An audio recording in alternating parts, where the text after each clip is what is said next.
This wasn't a disease. This wasn't a war. This was mass insanity. Sometimes, for reasons nobody fully understands, entire communities just lose it. Hundreds of people start dancing until they collapse. Towns execute their neighbors for witchcraft, based on teenage girls' accusations. Thousands whip themselves bloody in the streets, believing it'll save them from plague. These weren't isolated incidents. These were mass events, documented, witnessed, real. And the scariest part isn't that they happened. It's that nobody involved realized how insane it was until it was over. If you're into the darkest corners of human psychology and history, subscribe to Undisturbed Historian. We're exploring the moments when entire societies went completely mad. Let's start with the dancing plague of 1518. Strasbourg, a city in what's now France, July. A woman named Frau Trophia stepped into the street and started dancing. Not celebrating, not performing, just dancing. She danced for hours, then days. She couldn't stop. Within a week, dozens of people had joined her. Within a month, 400 people were dancing in the streets, nonstop. No music, no reason, just dancing until they collapsed from exhaustion. People died. The sources aren't clear on exact numbers, but they mention deaths from heart attacks, strokes, exhaustion. People danced until their feet bled, until they collapsed unconscious. And when they woke up, they started dancing again. Witnesses described it as a compulsion. The dancers looked terrified. They wanted to stop. They couldn't. The city authorities didn't know what to do. They consulted physicians. The doctors diagnosed it as hot blood and prescribed the cure, more dancing. They actually believed the afflicted needed to dance it out of their systems. So the city built stages, hired musicians, brought in professional dancers to keep the plague victims dancing.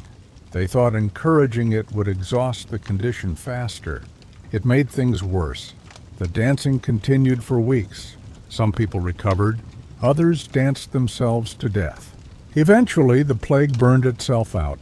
The survivors stopped dancing as suddenly as they'd started. No explanation. No cure, just stopped. The city tried to move on. Pretend it hadn't happened.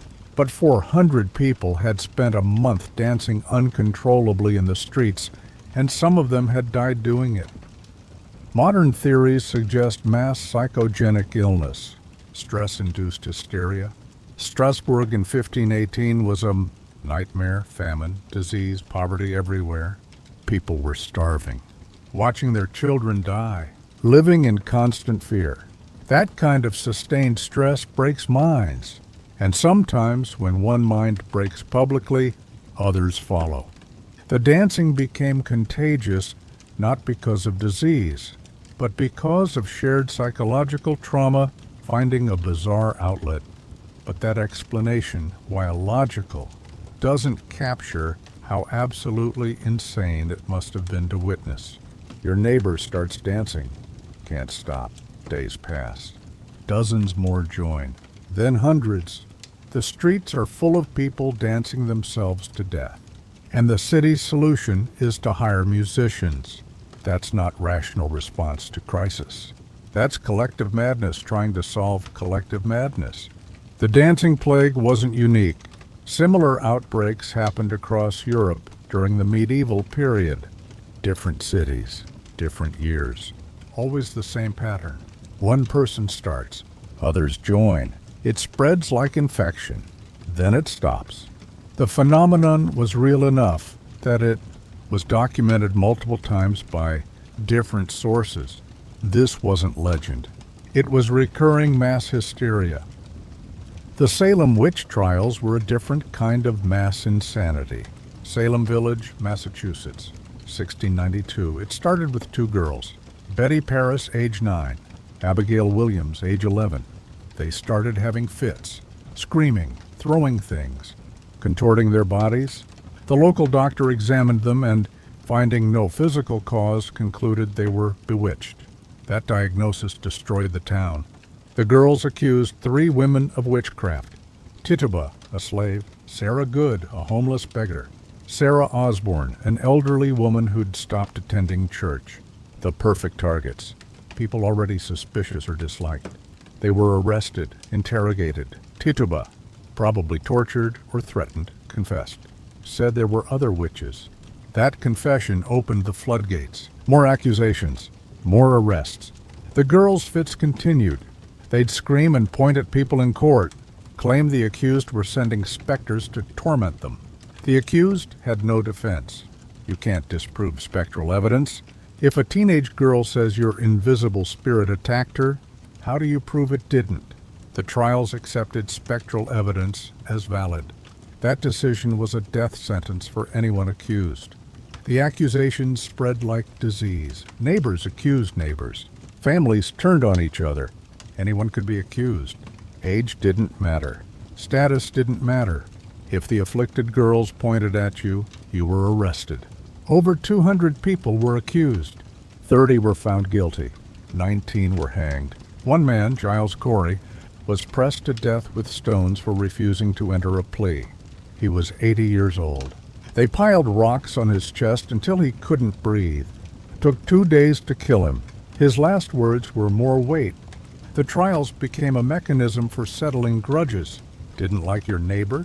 Accuse them of witchcraft. Want someone's land? Accuse them. The afflicted girls had power they'd never had before. Teenage girls in Puritan society had no power. Now they could point at anyone and watch them hang. Some probably believed their own accusations. Others definitely knew they were lying. But the community had agreed that witches were real and present, so the accusations had to be true. The madness spread beyond Salem. Nearby towns started their own accusations. The colonial government got involved, built special courts just for witchcraft trials, judges who believed in spectral evidence, ministers who preached about the devil's presence in Massachusetts. The entire colony was gripped by witch hysteria. It ended when accusations started targeting the wrong people. Wives of wealthy merchants, the governor's wife.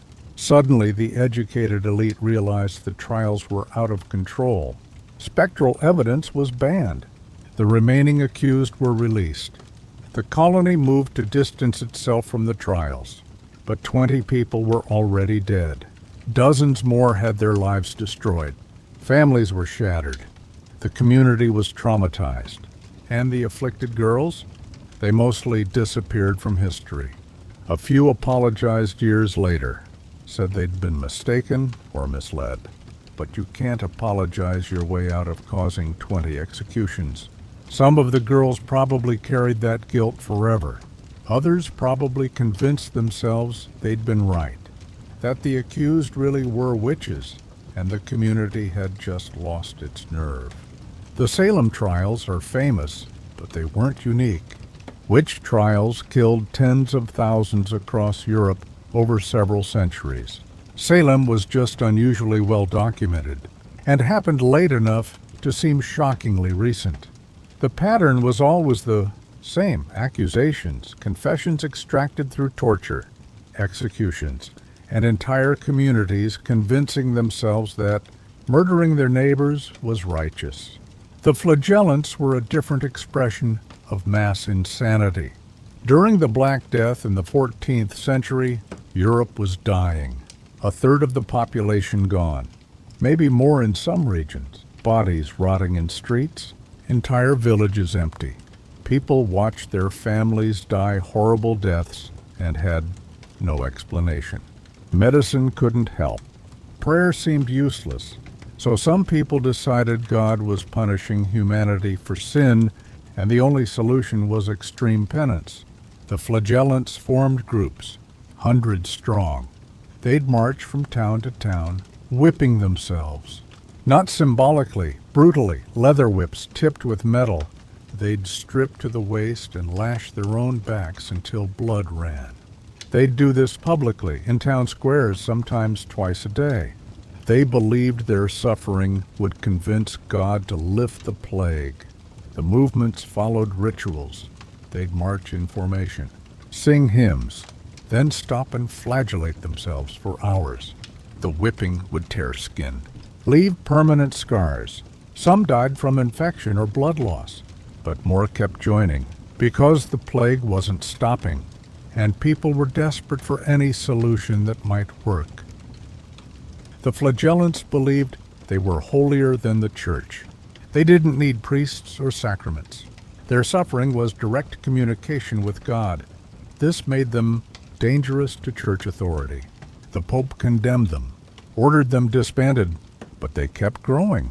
In some towns, they had more influence than local clergy. People joined because everyone they knew was dying, and this seemed like action, like control. You couldn't control the plague, but you could control your own suffering.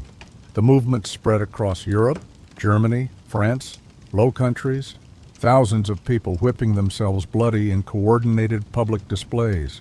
Some flagellant groups became violent. They'd attack Jews, blaming them for the plague. They'd desecrate churches. They'd declare themselves above church law. What started as desperate penance became mob violence. Eventually, authorities cracked down. The movement was declared heretical. Leaders were arrested and executed. The groups dispersed. But the psychological damage lingered. Entire regions had spent months watching their neighbors whip themselves bloody in the streets. Children grew up thinking that was normal religious practice. The collective trauma of the plague had manifested as collective self-harm.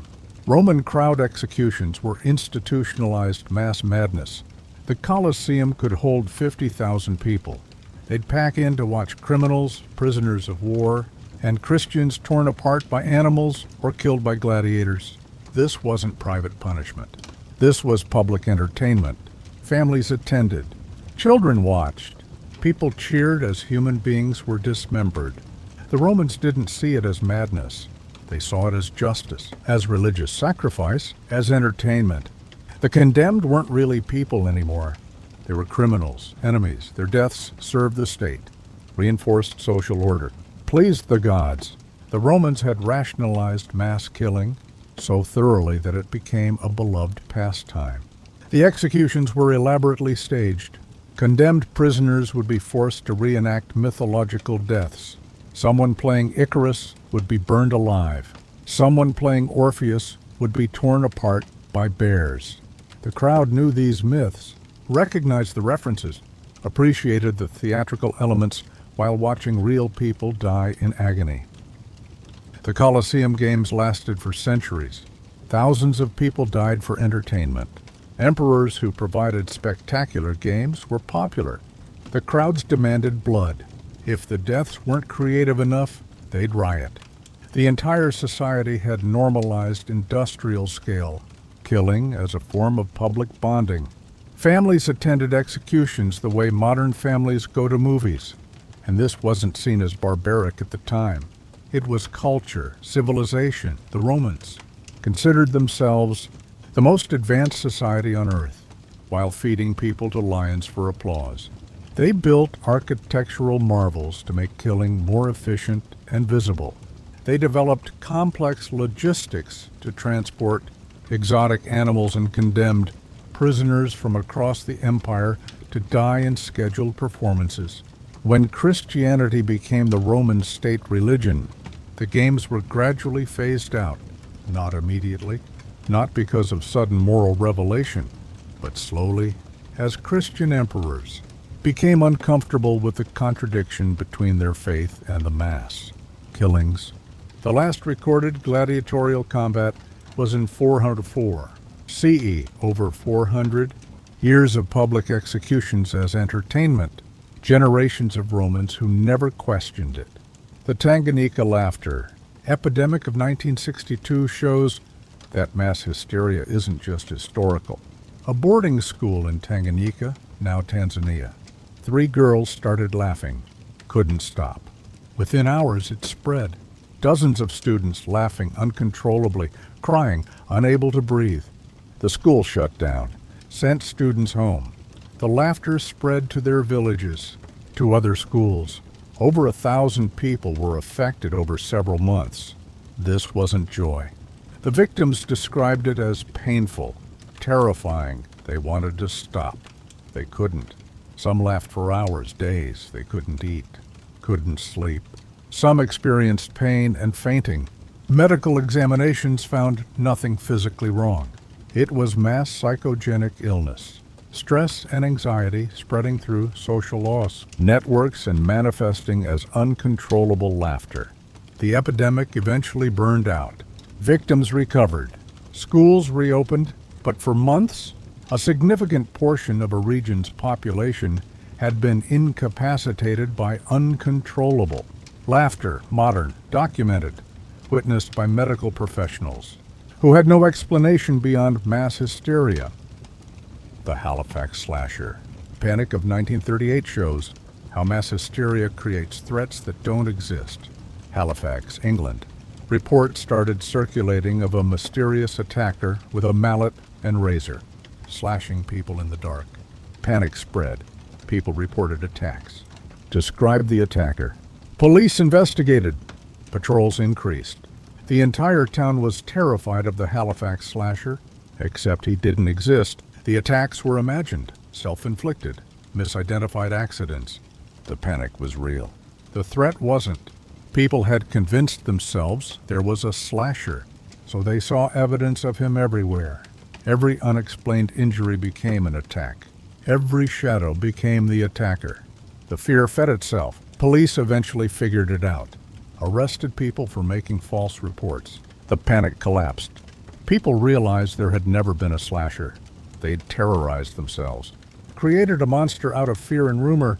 The mass delusion had been so powerful that rational people had convinced themselves they'd been attacked by someone who never existed.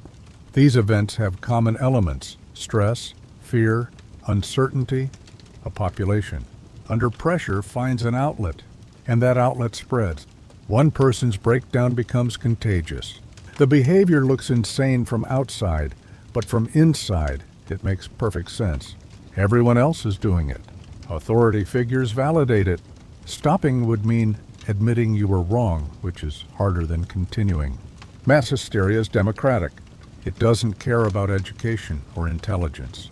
Entire communities of smart, rational people can convince themselves of insane things if the social pressure is strong enough. If everyone around you believes witches are real, you start believing it too.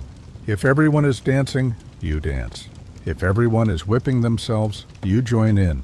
The modern world isn't immune. We're still humans. We still have the same psychological vulnerabilities. We still form mobs, still create moral panics, still convince ourselves that insane actions are justified. The mechanisms are the same. Only the specific manifestations change. Social media has probably made this worse. Ideas spread faster now. Misinformation reaches millions instantly. Conspiracy theories find communities. The dancing plague spread through one city over weeks. Modern panics spread globally in hours. We have the same hardware our ancestors had, the same susceptibility to group thinking and mass hysteria, but now it operates at internet speed. The question isn't whether mass hysteria will happen again. It's what form it'll take. What will be our dancing plague? What will be our witch trials?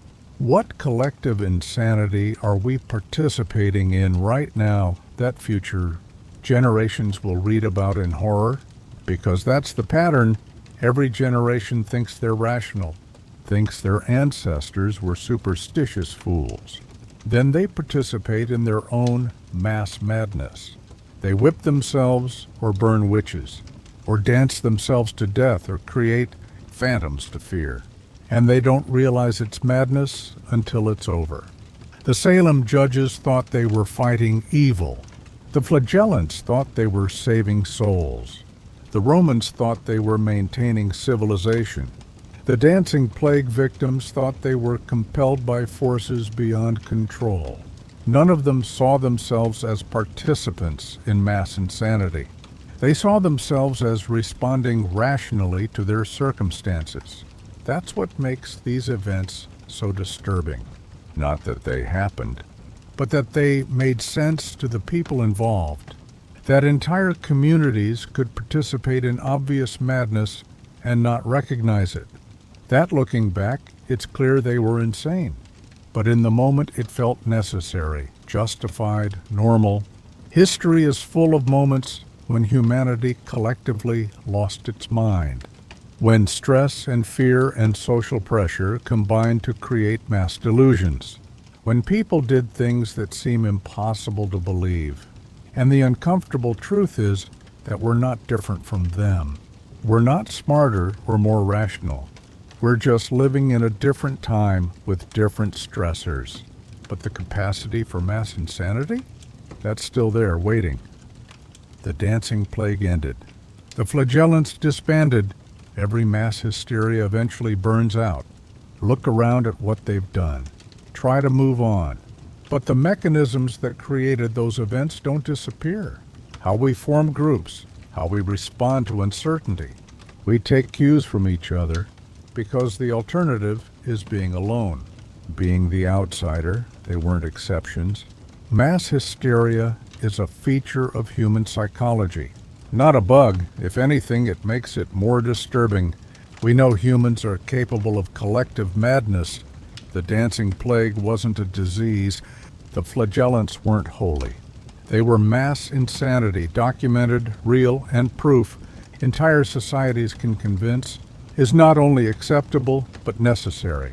That modern society is too rational, too connected, and every generation finds new ways to lose its mind. The psychology doesn't. That burned neighbors in Salem. That whipped itself bloody during the plague. The capacity is still there, but what stress will break us? What collective madness will future? How we possibly thought it made sense. In the moment. That's how mass hysteria works. It's only afterward, when the fever breaks and reality reasserts itself, what they participated in, and by then the damage is done. The communities are traumatized. Some learn.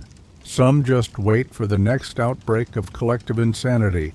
There always is, and we haven't figured out how to stop. The witch trials stopped.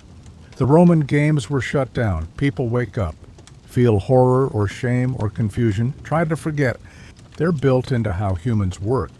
How we process fear. We're social animals. And when everyone around us is doing something insane, we join in, being the crazy one. These weren't aberrations. They were examples of a pattern that repeats throughout history. And recognizing that doesn't make us immune, because we know this happens, and we still can't always stop it when it's happening to us. The witch trials weren't justice. The Roman games weren't civilization. That under the right conditions, themselves, that the unthinkable, we like to think we're past that, too educated. But every generation thinks that. The forms change. We're still the same species that danced itself to death in Strasbourg, that cheered as people were torn apart in the Colosseum. The question is just what'll trigger it next. What fear will spread like contagion? Historians look back on and wonder, because it will make sense to the people involved. It always makes sense from inside, that people realize what they've done, what they believed. The people are dead. The society has to reckon with what it became when it lost its mind. Some don't, because there will be a next one. Humanity has been losing its mind in groups for as long as we've formed groups.